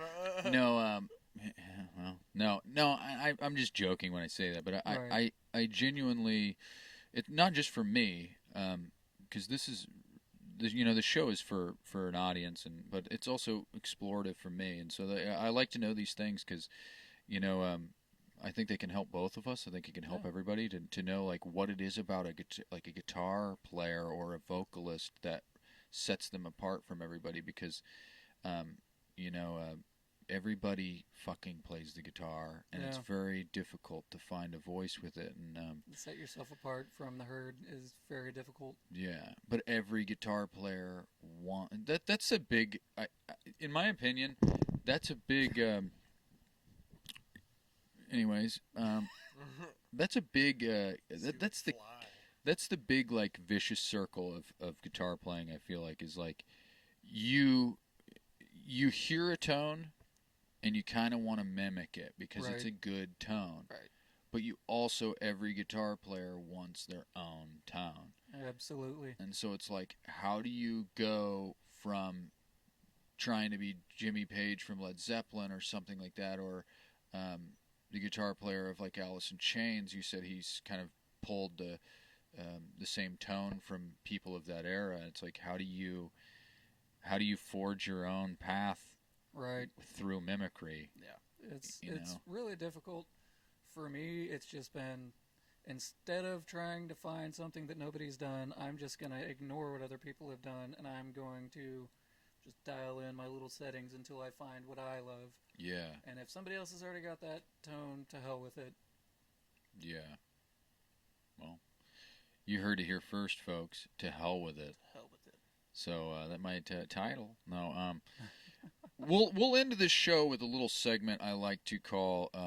I didn't do this on my last episode because I feel like I overdo it a lot, but I'm going to do it with you because I think it'd be fun. But this is the segment of the show I like to call Phantom Sam and the Fictions.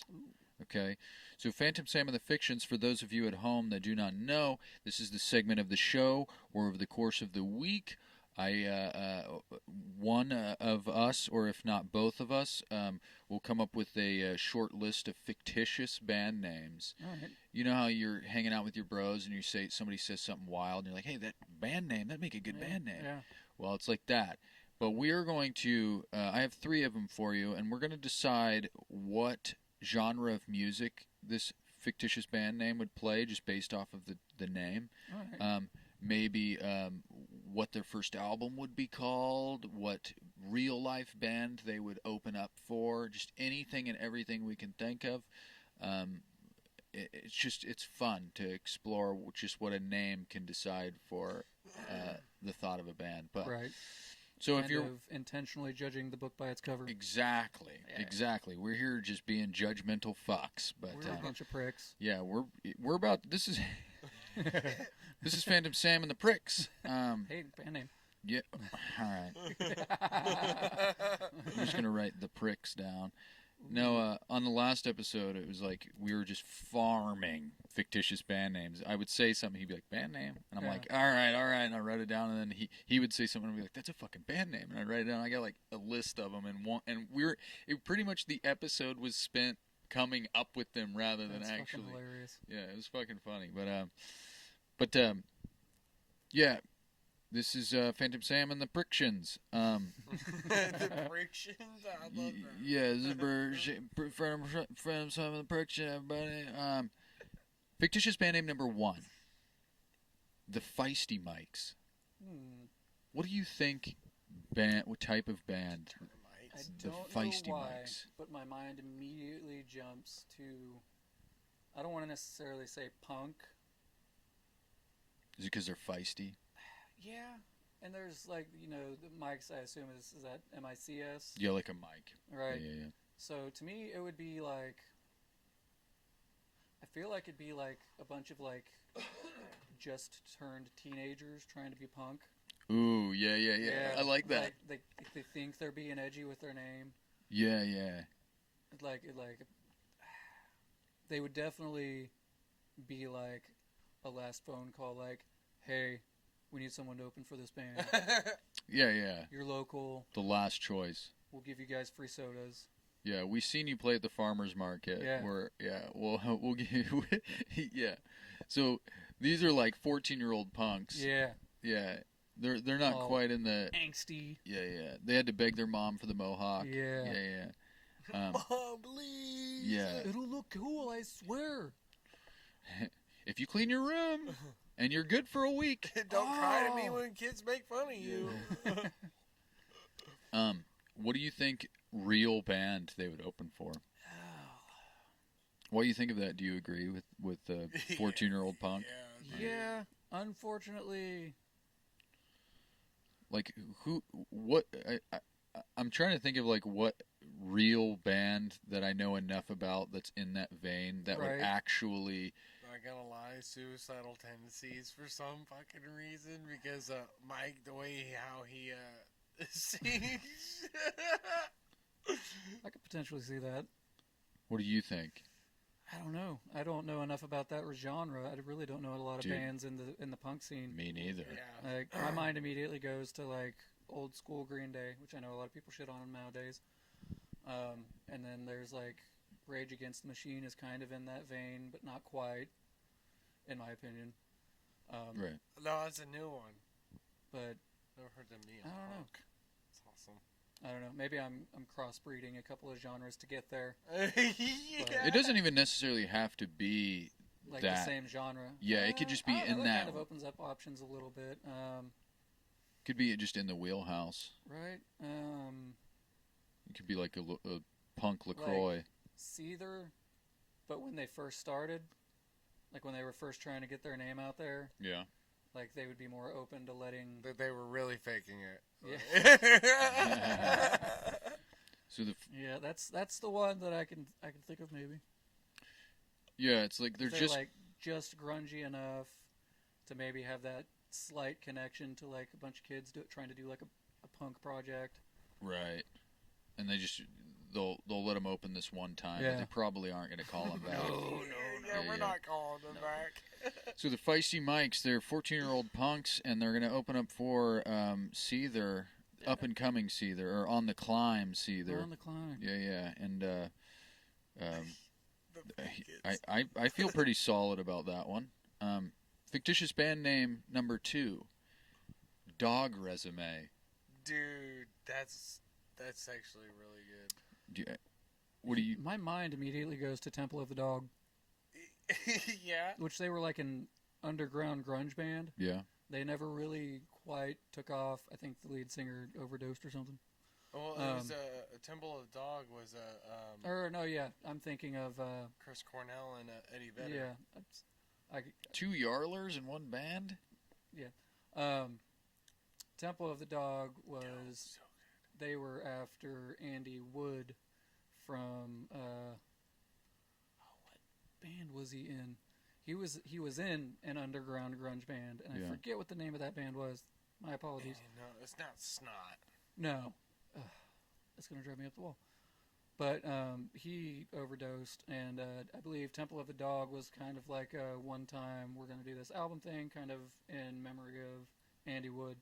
Yeah. But Dog, what'd you say it was? Dog Resume. Dog Resume. That just immediately made me think of Temple of the Dog. A bunch of dogs are just playing instruments. Oh my god. So Can I tell you the backstory to this one? Sure. So I was doing an episode with another group of people a couple of days ago, and we were talking about service animals, right. and it was like, what was it? It was like Metal or Not, and it was like petting somebody's service animal in public, even though you know you're not supposed to. Is that metal or not? I guess that depends on your perception of metal. Yeah, well, it was just a list of just random Right. things that were like metal or not. But someone was like said something about let me see, like it was like most of the time they're lying about it being a service animal Right. or whatever. And somebody mentioned it was like, so the dog is lying about lied on its resume. Right. You know what I mean? Let me see your resume. Yeah, and I just thought that was golden, so I was like, dog resume. Dog yeah. resume. Yeah. But so what genre did you decide on? You think here? Oh, That's a hard one. Do you have any input, Space Camp?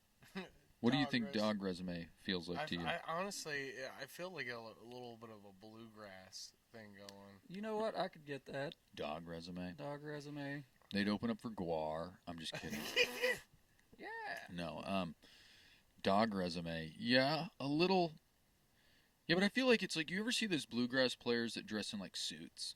Like, they're very formal bluegrass Right. players. For some reason, just Resume makes me think of like formal. Professional. Yeah, yeah. And so I feel like it's like, at least like, they might be like sweaty in a loose fitting suit Right. or something, but definitely, yeah, if they're going to be like bluegrass, who do you think they'd open for?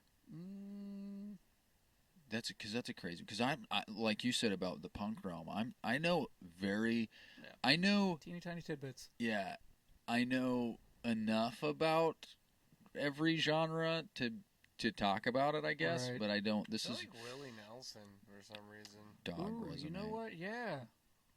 Oh, what was that, the Lost Dog Street Band? Just because they're bluegrass and they have the word dog in their name, Right. too. But I don't even We're know. getting hung up on the dog word. Yeah, yeah, yeah. it usually happens that way. Like that. But I could see Willie Nelson, like, he seems like a really cool guy. I bet he would be like, yeah, you guys come on, All right, open all up right. for us. This is the thing. Willie Nelson is headlining. Dog Resume is opening. Who's the middle feature act? That is a great question. Yeah, yeah, yeah. I don't know enough about that world. How about we just Snoop Dogg. shit. Special. I feel like Snoop Dogg is one of those people, and so is Willie Nelson now, that it's like they can just Snoop Dogg exist in anywhere. Oh, yeah. Bluegrass. Absolutely. He You know just what I mean? raps over bluegrass. Yeah. Well, it's like Snoop Dogg hangs out with Martha Stewart and shit like that. It's like, Yeah. why can't he hang out with... Yeah, fuck it, dude. We do what we want on this show. Dog Yeah. Resume is opening up for Snoop Dogg, who's opening up for Willie Nelson. I'm digging it.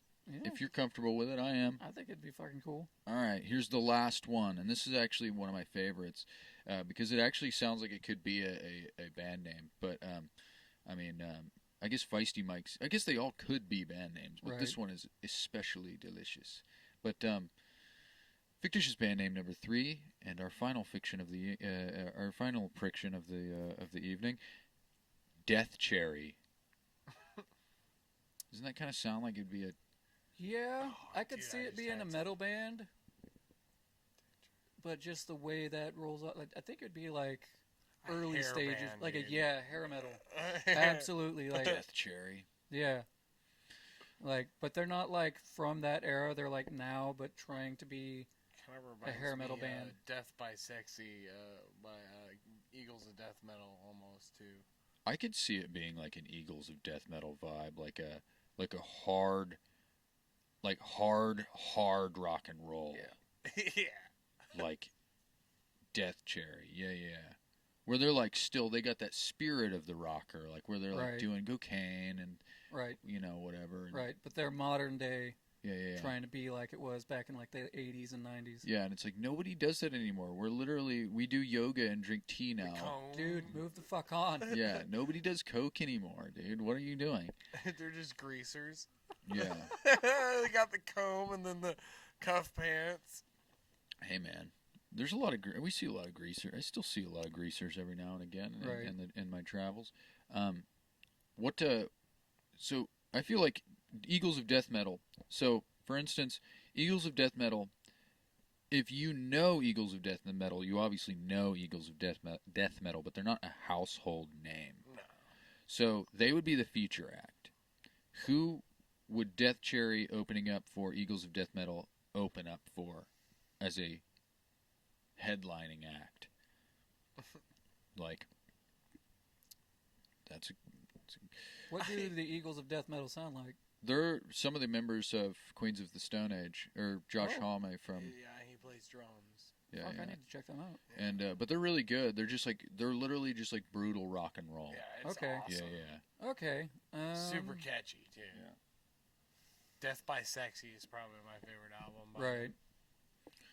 Yeah, it's like something like that. Or Love, Peace, and Death Metal. It's another good one. I could almost see. Dude, I cannot. Have them open up for, Like fucking yeah, they would open up for. Holy shit! They would open up for the Joan Jett and the Runaways reunion There tour. you go. Yeah. Yeah, Joan Jett. Trying to recapture those feelings. Yeah. Joan Jett and Cherie Curry get back together, and Cherry Bomb, Cherie Curry, what are you? Solid. And they're who was it? They're gonna have a special guest. I forgot. I had it on the tip of my tongue before you said that. Their special guest. Who is their special guest? I had an idea for their. Oh my god, that's gonna fucking kill me, dude. Anyways, they decided against the special guest. This is a last minute cancellation. Yeah. Like now. They're actually kind of pissed at him Yeah. because he canceled. I was gonna say some big name band, but I can't remember. But honestly, that's a solid one. Fucking Joan Jett and the Runaways reunion tour. Featuring the Eagles of Death Metal, opened up by Death Death Cherry. Cherry. Ooh, Death Cherry. No, Death Cherry. Yeah. Doesn't that sound like that's actually like I would use that if I Yeah. started like a side project. Death Oh, Cherry. absolutely. I think that's kind of fucking wild. And honestly, though what we came up with, I feel like you could put that name on almost any genre to some degree, as long as it's like because now people are doing like names that have like the opposite, like somebody's gonna be like a two-piece acoustic act, and they're gonna be Death Cherry, and so you're just kind of like It's misleading, like, what is that? right? That or it'd be like maybe like a jazz group, and it'd be Phantom Sam and the Death Cherries. Yeah, and it'd be like a weird jazz band or something. Is that what you said? I think we went the wrong way. That's what it was. Oh shit! Phantom Sam and the Death Cherries. Oh my god! No, yeah, they dropped the pricks because they were trying to they were having trouble getting gigs with that. People didn't want to put that on the bill. Right. It's like that band we played with a band called the Electric Motherfuckers, Yeah. and it's like I don't know how you're getting people to put that on a bill all the time. I think you really have to come out of the gate and just be super popular right from the get-go to even have a chance at getting that put up on a billboard. Yeah, it's like, but they were like somebody put them up as the EMFs, and it's like that's kind of a dope name too, though. Yeah. Because it also Electric Motherfuckers, but also electromagnetic field. Like it has this double meaning that could be interesting. But It's an opportunity to play on it. yeah, and it's kind of like in no shade thrown at these guys because I love these guys, but Neurologic does not sound like what they play. Neurologic to me sounds like almost like an EDM band. Okay. Do you know what I mean? Like almost like Skrillex or something. Okay. Does that make sense? Yeah. Or what them I think for jellyfish me- were listening to. Yeah. Something. I think like for me, just that name makes me think of something maybe more like progressive metal, something in the realm of like Tool. Neurologic. I could see that too. Yeah. It's definitely not like Grateful Dead inspired blues funk. Right. You know what I mean? It's definitely not that, but it is what it is, and they're great. They're great dudes. I've actually only met that band, the whole band, one time, but Mike, we always have a run in. We got to do we got to do a song out of our set with him on flute, and it was actually kind of cool. Yeah. Interesting. It's not exactly something I'm used to, but it was kind of fun to do like a little thing with him. But he's a good guy. But Randy Lofland of Out of Reach. You're on Facebook, Instagram. Yes, sir. Facebook, Instagram. I have a TikTok, but I don't post crap. Right. I barely even look at that. Yeah. Do you have any other projects you plan on the future? Or are you just riding it out with Out of Reach? I'm trying to get something else started, but schedules being what they are, it's kind of in the wind on whether or not it's actually going to happen. Right. I had a group of people, but then schedules got in the way, and so now it's kind of waiting for something to line up to see if this is something we can do or not. Hell yeah. Is it in the same vein as Out of Reach? Or is it just... I feel like it's going to be kind of a little on the heavier side, so to speak, but not in the way that Out of Reach is. Out of Reach has its own sound, and I love it, but I want to do something that's a little more modern, a little more in it, what I'm interested in now as far as listening to. There's so many different things. I'm like, I love that style. I'd love to play and work on music in that style. I don't see Out of Reach playing that stuff, which is fine. Right. But getting another project started up it's a task. Definitely. No, but it's still in its beginning stages. You Absolutely. don't even have a name or nothing. It has a name, but I don't know if I want to let that out yet because there's the potential that it's going to be like one of those mask band things. Oh, so I haven't decided yet if I want to put the name out there just yet. I've also got to get the opinions of the people that are supposed to be in the project before I can move forward with that. Yeah. So if like too many people are like, that sounds dumb, then I'm probably just going to be like, we won't be a masked band. Okay. But If you do end up being a masked band, you should come back on the show, but in a voice changer and mask. full get up. Yeah, and I'll go by your like alien name or whatever That might be fun. or whatever you decide to be. I just assume if you have a mask on, you're either your guar or something. Right. They're like aliens or some shit. Yeah, I don't know, but that sounds pretty dope. I hope we keep in touch and shit like absolutely. that. So, but guys, I think it's a good time to wrap up this episode. But our mantra for the show, I always say at the end here, is we're going to live with cause and leave results to the great law of the universe. We are going to pass each day in peaceful contemplation, patient, and all the while remaining present in our lives.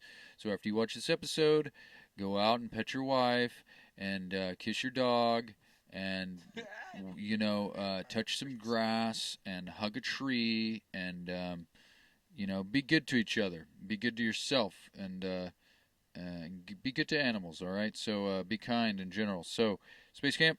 Stay funky, y'all. Stay groovy. Stay tuned for another episode of Art of the Jam. Thank you, Randy Lofland, for being here. I really do. Thank you so much for having me on. I was you. really excited about this. Hell yeah. I hope you're still excited about it. Absolutely. He's like, no, I'm actually really pissed off that I actually wasted my I've time. been ready to go for the last Wasted half 2 hour. I didn't hours. want to say anything, but All right, guys. Well, without further ado, we have just brought to you Art of the Jam. Art of the Jam. Thank you, Randy, and thank you guys for listening. Fare thee well, my You're off, Randy. Let's